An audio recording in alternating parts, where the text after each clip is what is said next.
While we're not there yet, we're on the cusp of passing the most important step we can pass to help Congress to help us lower inflation, the Inflation Reduction Act. In short, this bill is a game changer for working families and our economy. I look forward to the Senate taking up this legislation and passing it as soon as possible. President Biden on the Inflation Reduction Act, the ambitious bill aimed at tackling the climate crisis, increasing taxes on the very richest Americans, lowering prescription drug prices, and extending expanded health care subsidies. The Senate is expected to pass the bill tomorrow. It is the cherry on the top of a banner week for the president, with a strong jobs report released today, a top al-Qaeda leader killed, and abortion restrictions defeated in Kansas earlier this week, all helping to bolster optimism among Democrats about the upcoming midterms less than 3 months away. So let's get into it. Joining us now, Reverend Al Sharpton, host of MSNBC's Political Nation and president of the National Action Network, and David Plouffe, former Obama campaign manager, now an MSNBC political analyst. So, David, let's begin this. This has been a hell of a week for victories, and the president, I'm sure, and Democrats are feeling pretty good, right? But a lot, as you know, in this crazy game of politics can happen between now and November. So what should Democrats be doing to sort of not grab victory from defeat from the jaws of victory, or even just stymie the momentum? What should they be doing now? Well, it adds more weaponry to their arsenal, Michael. So I think every Democratic incumbent now has more positive storytelling to do about reducing prescription drug costs, expanding healthcare subsidies, making our tax code more fair. Now, you've got to tell people what's in the bill over and over again, and spend money to do that is not just going to happen through the press coverage.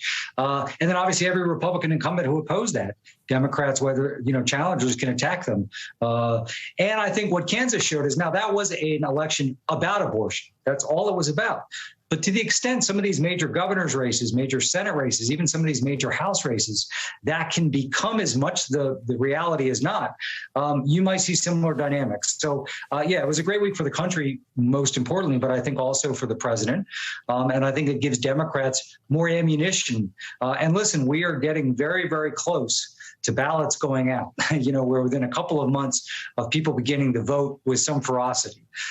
So I think that the challenge now is you've only got basically 8 weeks to do the storytelling out of this legislation. But I think every Democratic incumbent and Democratic challenger, job one is to discredit your opponent. It's still a tough political environment for Democrats. So you've got to disqualify your Republican opponent. And I think Republican incumbents are now going to have to bear the burden for defending why they voted against these popular measures. But I think if you are a Democratic incumbent, you do have more positive storytelling. And clearly on climate, that's a way to engage voters across the spectrum, particularly young voters. Reverend Al, David makes a very interesting point about those ballots that will be going out in a couple of months for the general election, and how Democrats have an opportunity to really kind of set the tone now to help them with those ballots. And maybe this goes towards that. According to a new poll, 43% of Americans say they're satisfied with Biden's job performance. So do you think this bump in his numbers reflect the actual support he has out there with voters, or at least beginning to build with voters?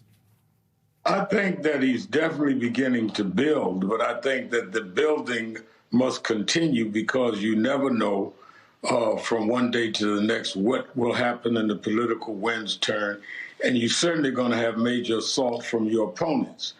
I really think that a lot of it, though, is that they have now a text to speak from, but they need to be able to give it in a way that people understand what it means to them at home. So when we say inflation reduction, we've got to break that down in terms of how it deals with healthcare costs, how we deal with the climate energy, and where that impacts you and where it impacts you and where you live. When you talk about a founding member of al-Qaeda killed, well, what does that mean to me? And I think that we could have all of these headlines we want. We've got to bring it home to where people understand that it actually changes or helps their lives, and that they've got to vote in order to protect it. People vote their own interests. They're not academicians sitting around reading policy statements. So, David, picking up on the Rev's point about how people are responding out there, I want to get your reaction to this new reporting from NBC News. President Joe Biden's donors are just a little bit antsy, worried about his reelection chances, annoyed that they have little access to him, and in some cases, prepared to walk away from him in 2024. Many contributors and big money bundlers would prefer a different nominee in 2024, but are sticking with Biden primarily because they believe he is the party's strongest contender against Trump. So, David, A, do you believe that? And Democrats, are going to be sticking with him because they're, so afraid of Trump's resurgence. And B, where do they go if they don't stick with him? Well, Michael, we have one election in front of us, which is not the 2024 presidential election. It may be the most important midterm election in the country's history. So I would encourage everybody to focus on that, doing everything you can to help us hold the Senate and the House, win these key governor's races, win Secretary of State's races, make gains in state legislatures. So there'll be plenty of time for navel gazing and bedwetting and all the other things after November. And Joe Biden will have to make a decision about what he does. And if he runs, I'd assume most of the party is going to get behind him. But I think right now, we don't have any margin for error. So whether you're a big donor or an activist, nobody has any time to waste thinking about 2024. Will Biden run? What's the field going to look like? Will Trump run? What's the Electoral College look like? We'll be there before we know it. But we got to focus on the battle in front of us. And so, listen, I spent a lot of time in the Democratic Party, as is Reverend Sharpton. These kind of stories pop out all the time. But I don't think that they are representative of where most people are. I think most people are focused on the midterm elections, understanding that if we lose those, democracy's hanging by a thread. So, Reverend, the president was able to get both Senators Sinema and Manchin on board for his ambitious Inflation Reduction Act.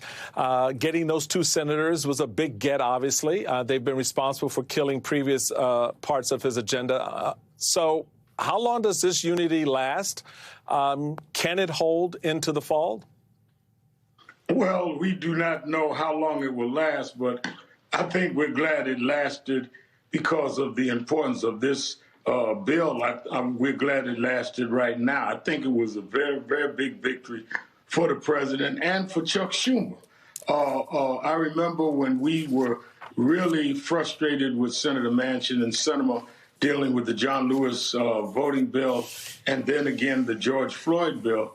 Schumer never gave up on Manchin, even when we had some very heated meetings with him.